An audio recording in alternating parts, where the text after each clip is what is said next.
যারা জিন জাতকেও পরাজিত করেছিল। তারা ছিল আমালিক। হযরত নূহ আলাইহিস সালামের পর পৃথিবীতে এসেছিল এমন এক জাতি যাদের দেহ ছিল পাহাড়ের চেয়েও বড় এবং শক্তিতে ছিল বহুগুণ বেশি। তারা গাছ উপড়ে নিয়ে সেটাকেই অস্ত্র বানাত। তাদের কণ্ঠস্বর ছিল বজ্রের গর্জনের মতো, আর তাদের পায়ের শব্দে কেঁপে উঠত জমিন। তারা মরুভূমির বুকে এমন সব প্রাসাদ গড়ে তুলেছিল যা মেঘ ছুঁয়ে যেত। তাদের দেয়াল ছিল সোনালী, আর তাদের শহর রাতের বেলা আকাশের মতো ঝলমল করত।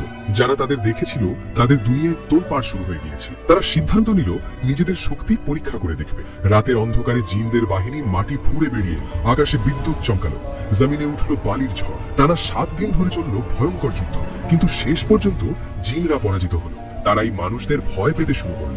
আমালিকরা গর্বে ফুলে উঠে বলতে লাগলো, আমাদেরকে আর কোনো শক্তিই হারাতে পারবে না। কিন্তু একদিন হঠাৎ আকাশের রং বদলে গেল। বিদ্যুৎ তাদের প্রাসাদগুলো চিরে ফেলল, আর ঝড়ো হাওয়া তাদের সবাইকে বালির নিচে চাপা দিয়ে দিল।